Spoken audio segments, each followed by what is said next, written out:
충북 영동군 상촌면 물안리에 있는 이 물안계곡 교회라는 교회가 있는데, 이 교회를 담임하고 계시는 목사님이 어느 때에 어느 주에 교회 성도님들에게 나눠드린 안내문이라면서 그 안내문을 자신의 페이스북에 올린 적이 있습니다. 제목은 목사 사용 설명서였습니다. 목사 사용 설명서. 이 몇 명 안 되시는 그 어르신들이 전부인 시골 교회에서 목회를 하면서 생각하게 된 것이라면서 이럴 때 전화하세요 라고 시작하는 글이었습니다. 보일러가 고장나면 전화합니다. 2번, 텔레비전이 안 나오면 전화합니다. 3번, 냉장고 전기가 고장나면 전화합니다. 4번, 휴대폰이나 집 전화가 안 되면 전화합니다. 5번, 무거운 것을 들거나 힘쓸 일이 있으면 전화합니다. 6번, 농번기에 일손을 못 구할 때 전화합니다. 7번, 마음이 슬프거나 괴로울 때 도움을 요청합니다. 8번, 몸이 아프면 이것저것 생각 말고 바로 전화합니다. 9번, 갑자기 병원에 갈 일이 생겼을 때 전화합니다. 중요합니다. 이제 10번, 경로당에서 고스톱 칠 때 짝이 안 맞으면 전화합니다. 그러면서 이 10번 항목은 특별한 이유가 있다고, 어르신들이 경로당에 모여서 고스톱을 좀 치시는데, 가끔 경로당을 목사님이 방문하면 목사님을 보자마자 화들짝 놀라시면서 그 부채살처럼 쫙 펴고 있던 화투장을 접고 막 담요를 덮는데, 그러시지 말라고, 좋은 스포츠라고 그렇게 말씀드리고 싶었다라고 설명합니다. 혹시 짝 안 맞으시면 저에게 전화하셔도 제가. 이 목사님은 어르신들의 삶의 현장에 함께 하고 싶어서 그러한 마음으로 나눠드린 것이라고 이야기했습니다. 여러분, 그런데 곰곰이 이 10가지를 읽어보면 10번에 이 고스톱 칠 때 짝을 찾는 것을 제외하고는 뭔가 다 문제가 있고 어려움이 있을 때 전화하시라는 이야기입니다. 집에 돼지가 새끼를 낳아서 기쁘실 때 전화합니다. 이러한 문장은 없습니다. 물론 당연히 목회자는 성도님들이 어려움을 함께 나누고 함께 아파하고 함께 눈물 흘리고 함께 기도하는 사람입니다. 그래서 대부분 어렵고 힘든 일들, 답답하고 속상한 일들이 있을 때에 목회자들에게 기도를 부탁하며 전화합니다. 저에게도 마찬가지입니다. 그런데 반대로 어떤 좋은 일이나 기쁜 일이나 행복한 일이 있어서 먼저 전화하시고 연락하시는 경우는 거의 드뭅니다. 우리의 믿음이 힘들고 어려운 상황을 우리로 버텨내게 만들고 이겨낼 수 있게 해줍니다. 또 함께 신앙생활을 하고 있는 우리의 동역자들이 함께 힘든 상황 속에서 서로에게 든든한 지지와 힘이 되어줍니다. 힘겨운 삶의 경주 속에서 우리는 믿음을 통해서, 또 우리 함께하는 동역자들을 통해서 하나님께서 우리에게 주시는 은혜입니다. 그러나 우리의 믿음의 경주가 날마다 이렇게 십자가 지고 힘들고 어려운 고난의 길만 걸어가는, 그래서 맨날 버텨내야지만 되고 이겨내야지만 되는 그런 험난한 여정만 있는 것은 아닙니다. 오히려 우리의 신앙은 행복한 여정이요 기쁨의 여정입니다. 그래서 우리가 이 믿음의 동역자들과 함께 나눠야지만 되는 소식은 힘들고 어려운 소식뿐만 아니라 기쁨도 함께 나눠야지만 됩니다. 하나님께서 우리에게 약속하신 것은 슬픔과 고난만이 아닌 기쁨이기 때문입니다.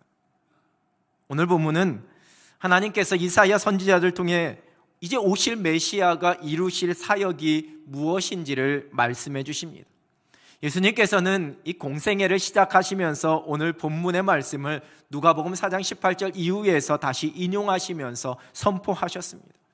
여호와께서 예수 그리스도께 성령의 기름을 부으셨습니다. 이는 이 땅에 오신 예수 그리스도께서 그 모든 것을 다스리시고 주관하시는 왕이심을, 또한 우리를 거룩하신 하나님께로 이끌어 주시는 대제사장이심을, 그리고 하나님의 말씀과 하나님께서 하실 일을 전하시고 선포하시는 선지자로 오셨다라는 것을 의미합니다.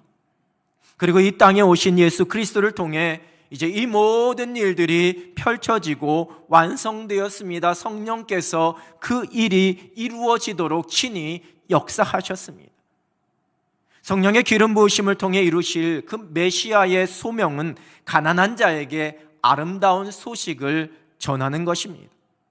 이 아름다운 소식을 전한다라는 이 구절을 헬라어 성경인 70인역 성경에서는 이 신약 성경에서 복음을 전한다라는 것을 표현할 때 사용하는 똑같은 단어로 번역했습니다. 즉 구약 성경의 아름다운 소식을 전하는 것은 신약 성경에서 복음을 전한다는 것과 같은 의미라는 겁니다. 여러분, 복음은 좋은 소식, 기쁨의 소식입니다. 요한복음 3장 16절의 말씀, 하나님께서 이 세상을 사랑하셔서 독생자 예수 그리스도를 이 땅에 보내주셨고 누구든지 예수 그리스도를 믿는 자마다 멸망하지 않고 영생을 얻게 된다라는 굿뉴스, 생명의 소식, 기쁨의 소식입니다. 여러분, 그것이 복음이요, 그것이 아름다운 소식입니다. 메시아이신 예수님께서 이 땅에 오신 이유는 이 아름다운 소식, 이 복음의 기쁜 소식을 전하기 위해서입니다. 가난한 자들에게입니다. 가나안어로 번역된 히브리어는 아나우라는 단어를 사용하는데요, 이는 단순히 어떤 물질이 부족한 궁핍함을 뜻하는 것만이 아니라 그 이상의 많은 의미를 갖고 있습니다. 그래서 우리말 성경의 다른 구절에서는 이 똑같은 히브리어 단어가 때로는 겸손으로, 곤고함으로, 온유함으로, 때로는 가련함으로 이렇게 번역되고 있습니다. 예수님께서 말씀하신 마태복음과 누가복음에 기록된 산상수훈에서 가난한 자 같은 의미입니다. 하나님의 은혜를 향한 갈급함이 있는 사람입니다. 자신의 영적인 궁핍함을 알고 세상의 부유함이 아니라 오직 하나님께서 채워주실 그 풍성함을 소망하는 사람, 그 사람이 가난한 사람입니다. 하나님의 뜻, 하나님의 말씀 앞에 귀 기울일 줄 아는, 자신이 가지고 있는 능력이나 그 소유를 의지하는 것이 아니라 오직 하나님만을 전적으로 의지하는 사람입니다. 내가 하나님 앞에서 죄인이라는 사실을 깨닫고 오직 그 하나님의 은혜와 사랑이 아니면 내가 구원받을 수 없는 자라는 것을 인정하는 사람들입니다. 그러한 자들이 이 아름다운 소식, 이 기쁨의 소식을 들을 수 있습니다. 또한 메시아가 이 땅에 오신 이유는 마음이 상한 자를 고치고 포로된 자에게 자유를 주시고 갇힌 자에게 노임을 선포하기 위해서입니다. 마음의 상처와 아픔 속에 눈물을 흘리면서 힘들어하는 자들을 고쳐주시는, 죄와 사망의 권세의 포로가 되어서 갇혀있는 자에게 자유함을 주시고 해방을 주시는, 예수 그리스도의 그 십자가의 은혜로 허락하시는 그 구원을 말씀하십니다. 로마서 8장 1절과 2절의 말씀입니다. 그러므로 이제 그리스도 예수 안에 있는 자에게는 결코 정죄함이 없나니 이는 그리스도 예수 안에 있는 생명의 성령의 법이 죄와 사망의 법에서 너를 해방하였음이라. 메시아이신 예수 그리스도를 통해 이 은혜의 해를 선포하십니다. 구약 성경에서 은혜의 해는 매 50년마다 돌아오게 되는 희년을 의미합니다. 그 희년에는 모든 빚을 다 탕감해 줍니다. 그 노예들을 다 해방시켜 줍니다. 그리고 그 모든 것을 다시 주인에게 돌려주고 회복시켜주는 은혜의 해입니다. 예수 그리스도를 통해 허락하신 이 은혜의 해는 우리의 모든 죄의 싹을 십자가의 보혈로 값지불해 주신, 우리에게 있는 죄와 이 사망의 무거운 몽해를 다 벗겨주신, 그래서 영원한 생명과 천국의 소망, 하나님의 형상대로의 회복을 허락해 주신 은혜입니다. 모든 사단의 악함과 그 죄와 사망의 권세를 꺾으시고 보복하시는 보복의 날입니다. 그리고 모든 슬픈 자들을 위로하십니다. 죄와 사망 가운데 놓여있는 슬픔입니다. 죄인이기 때문에 슬퍼하는 애통함을 의미합니다. 그들을 위로하십니다. 하늘의 기쁨을 회복시켜 주십니다. 본문 3절 상반절입니다. 무릇 시온에서 슬퍼하는 자에게 화관을 주어 그 죄를 대신하며 기쁨의 기름으로 그 슬픔을 대신하며 찬송의 옷으로 그 근심을 대신하시고. 구약시대에 자신의 비통한 심정, 극도의 슬픔과 고통을 표현할 때 행하던 모습이 그 죄를 다 뒤집어 쓰는 것이었습니다. 메시아이신 예수 그리스도께서 그 죄를 대신하여서 화관을 주신다 약속하십니다.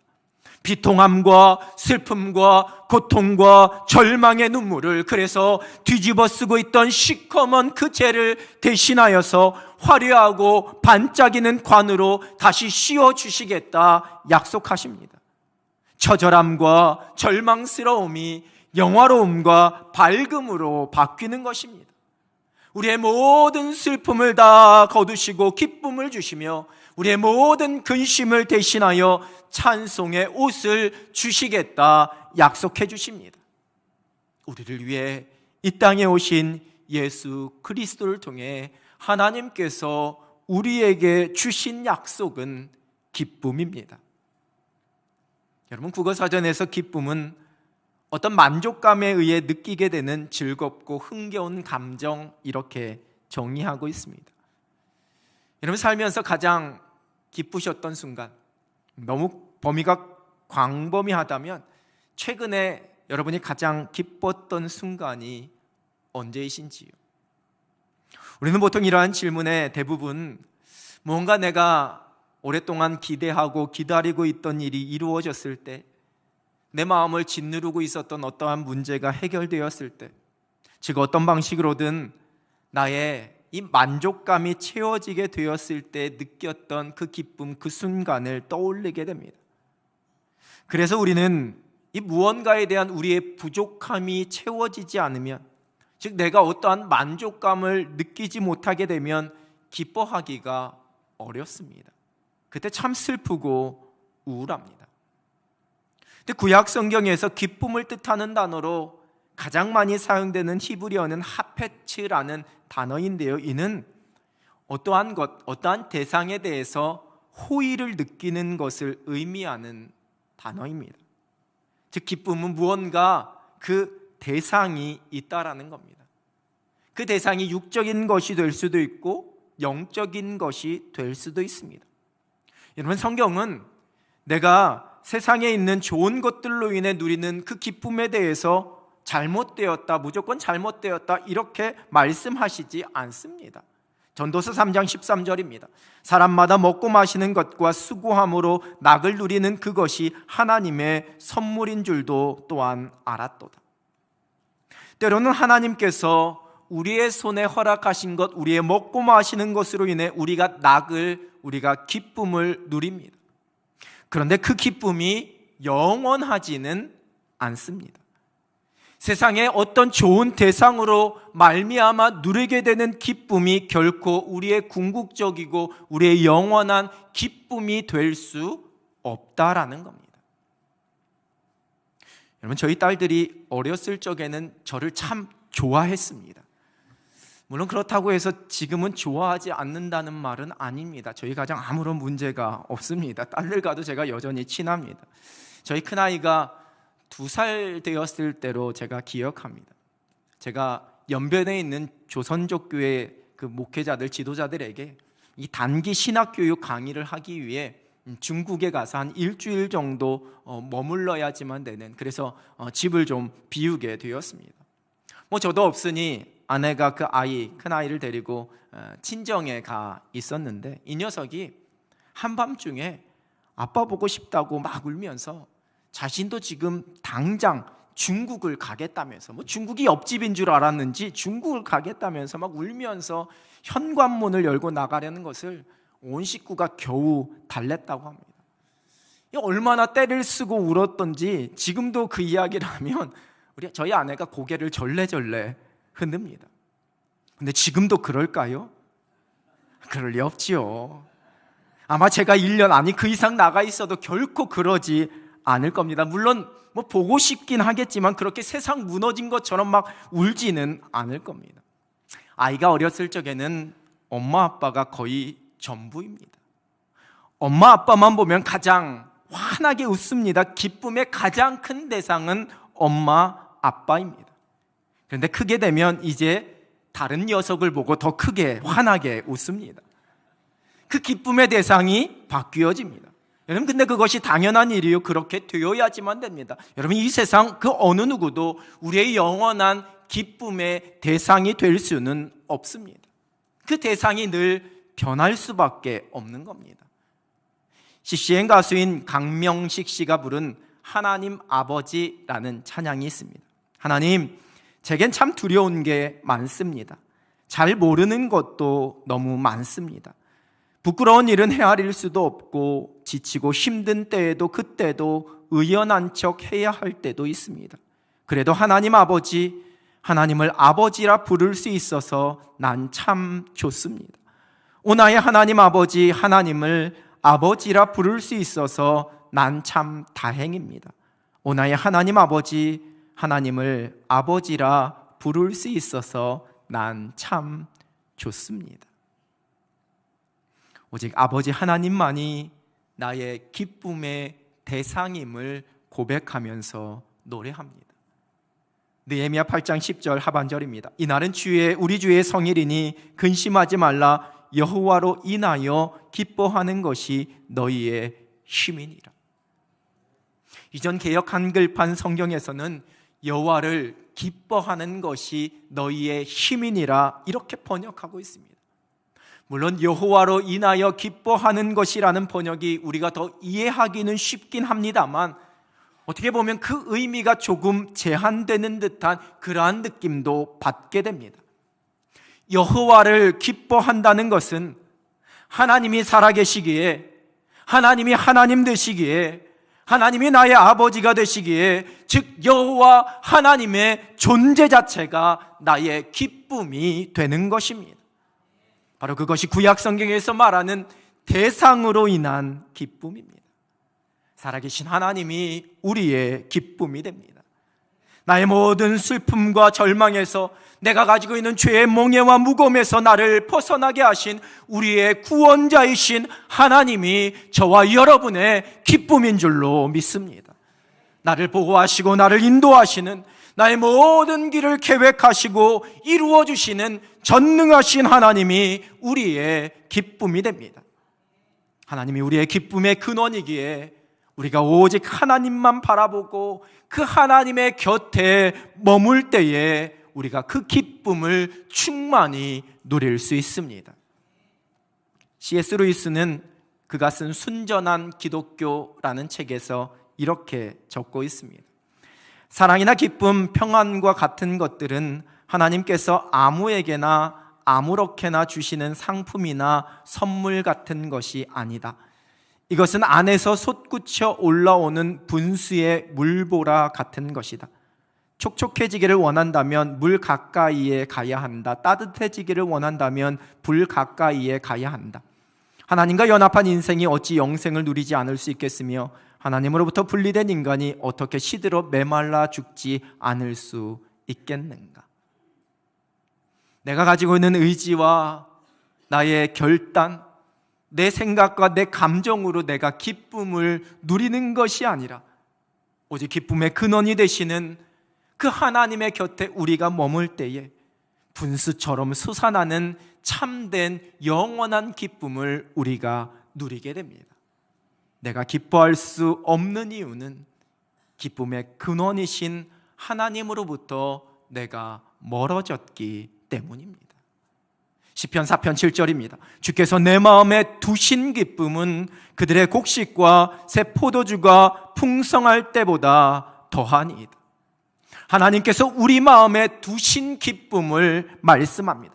원어 성경에 이 두신으로 번역된 단어는 현재 완료로 쓰여져 있습니다. 이미 두신, 이미 허락하신 기쁨입니다.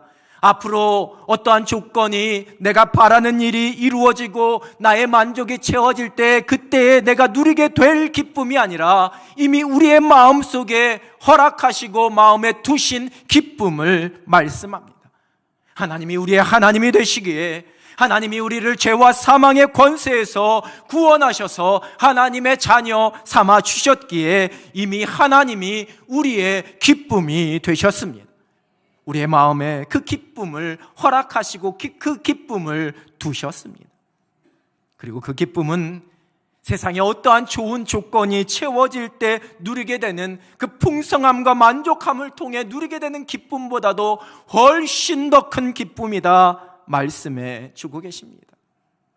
하나님과 동행하면, 우리 하나님 안에 거하면, 우리가 하나님께로 가까이 나아가게 되면 이 기쁨을 충만하게 누리게 됩니다. 여러분, 우리의 지금의 형편과 상관없습니다. 지금 내 눈앞에 펼쳐져 있는 많은 문제와 그로 인한 두려움과도 상관이 없습니다. 나를 힘들게 하고 내 마음을 아프게 하는 누군가와도 상관이 없습니다. 우리가 하나님을 찾을 때에 영원한 기쁨을 누리게 됩니다. 시편 40편 16절 상반절입니다. 주를 찾는 자는 다 주 안에서 즐거워하고 기뻐하게 하시며, 날마다 기쁨의 근원이 되시는 구원자 하나님께로 가까이 감으로 그 하늘의 영원한 기쁨을 누릴 수 있는 여러분 되시길 우리 주님의 이름으로 축원합니다. 누가복음 15장에 기록된 탕자의 이야기를 아시지요? 예수님께서 말씀해 주신 탕자의 비유는 어떤 사람에게 두 아들이 있는데 이렇게 시작합니다. 그래서 우리는 이 말씀을 들으면서 두 아들이 있었는데 그 두 아들 중에 한 아들이 문제가 되었구나. 그 문제가 있었던 아들은 그 재산을 다 받아서 집을 나간, 그리고 온갖 고생을 하다가 다시 두 손 들고 되돌아온 그 둘째 아들이 문제였구나, 이렇게 생각하면서 이 말씀을 묵상하게 됩니다. 김양재 목사님이 쓰신 책 중에 돌탕, 집탕이라는 책이 있습니다. 설렁탕, 갈비탕은 알아도 돌탕, 집탕은 처음 들어보셨을 텐데, 이 돌탕, 집탕, 돌탕은 돌아온 탕자의 줄임말로 둘째 아들이고, 집탕은 집에 있는 탕자의 줄임말로 큰아들을 말합니다. 그래서 둘 다 탕자라는 겁니다. 제가 언젠가 말씀을 전하면서 이 누가복음 15장 탕자의 비유의 말씀에서 이 집으로 다시 돌아온 작은 아들에게 아버지가 큰 잔치를 베풀어 준 그 모습에 불평하는 그 큰아들의 부족함이 무엇인지를 말씀 속에서 함께 나눈 적이 있습니다.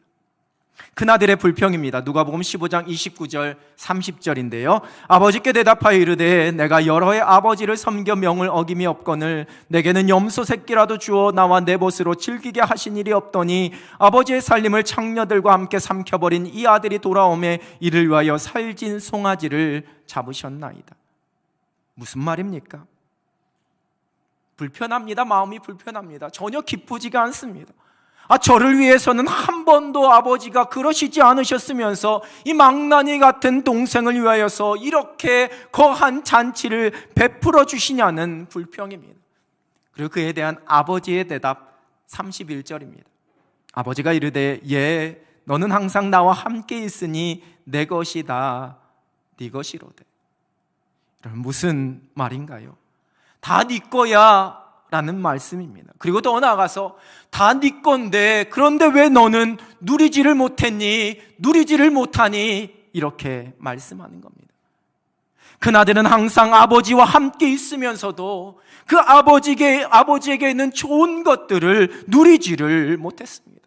그 큰아들은 아버지 안에 있는, 아버지 집에 있는 그 기쁨을, 그 풍성함을 누리지를 못했습니다. 우리가 구원의 감격을 잃어버리면 하늘의 기쁨을 누리지를 못합니다. 나의 아버지 되신 하나님의 전능하심과 그 예수 그리스도를 통해 허락하신 그 이름의 능력을 내가 신뢰하지 못하면 아버지 집에 있으면서도 그 기쁨을 누리지를 못하는 겁니다. 빌립보서 4장 4절입니다. 주 안에서 항상 기뻐하라. 내가 다시 말하노니 기뻐하라. 빌립보서는 바울이 옥중에서 기록한 옥중서신입니다. 그러한 빌립보서의 주제가 여러분 기쁨입니다. 사도 바울은 빌립보서에서 여러 번 내가 기뻐한다, 내가 기뻐하노라, 주 안에서 너희가 항상 기뻐하라, 이렇게 고백하면서 권면합니다. 사도 바울이 날마다 구원의 감격 가운데 있었기에, 그리스도의 능력 가운데 살아갔기에 어떠한 환난 속에서도, 그러한 어려움 속에서도 기뻐할 수 있었고, 그 기쁨으로 인한 능력을 누릴 수가 있었습니다. 야고보서 1장 2절입니다. 내 형제들아, 너희가 여러 가지 시험을 당하거든 온전히 기쁘게 여기라. 그리스도 안에서 구원의 감격 가운데 살아가는 우리는 어떠한 시험을 만나든지 기뻐할 수 있습니다. 언젠가도 소개해드린 책, 장경철 목사님이 쓰신 책 중에 개나리는 근심하지 않는다라는 책이 있습니다. 화창한 봄날에 길가에 핀 화사한 개나리를 바라보면서 저렇게 화사한 색깔을 내는 것을 보니 근심하면 도저히 저런 색을 낼 수가 없기 때문에 개나리는 근심하지 않는다, 이러한 생각, 이러한 묵상, 이러한 사실을 깨닫게 되었다라고 적고 있습니다. 하나님의 자녀들은 근심하지 않습니다. 기뻐합니다. 예수 그리스도의 오심을 기다리는 우리들은 절대로 근심하지 않습니다. 기뻐합니다. 하나님께서 예수 그리스도를 통해 허락하신 기쁨은 우리를 구원하신 놀라운 은혜로 말미암은 기쁨입니다. 구원받은 존재로서의 기쁨입니다. 우리가 하늘의 기쁨을 누리면서 살아갑니다. 우리는 항상 기뻐해야 할 존재로 부름받았습니다. 우리를 위해 이 땅에 오신, 또한 우리를 위해 다시 오실 예수 그리스도 한 분이면 충분합니다. 우리의 구원자 되시는 예수 그리스도께서 우리의 모든 슬픔이 변하여 기쁨이 되게 하시고, 우리의 모든 근심이 변하여 찬송이 되게 하십니다. 기쁨은 하나님의 약속입니다. 우리가 그리스도 안에서 항상 기뻐하며 살아갑니다. 날마다 이 놀라운 하늘의 기쁨의 찬송을 부르며 행복한 믿음의 경주 달려갈 수 있는 여러분 되시기를 우리 주님의 이름으로 축원합니다. 기도하겠습니다. 살아계신 하나님 아버지, 감사합니다. 우리의 상황, 우리의 형편, 우리의 마음이 어떠하든지 간에 우리가 하늘의 기쁨을 누릴 수 있는, 하나님으로 인해 기뻐할 수 있는 하나님의 자녀들이라 말씀하여 주심에 하나님 감사합니다. 날마다 구원의 감격 가운데 하늘의 기쁨을 누리게 하여 주시고, 날마다 예수 그리스도의 이름의 그 능력 붙잡고 기뻐하며 살아가는 하늘 백성들 되게 하여 주시옵소서. 여호와를 기뻐하는 것이 우리의 힘임을 고백하며 날마다 하나님 가까이로 나아가 하나님 주시는 기쁨으로 모든 것 가운데 넉넉히 승리하는 하나님의 백성들 되게 하여 주시옵소서. 예수 그리스도의 이름으로 기도드립니다. 아멘.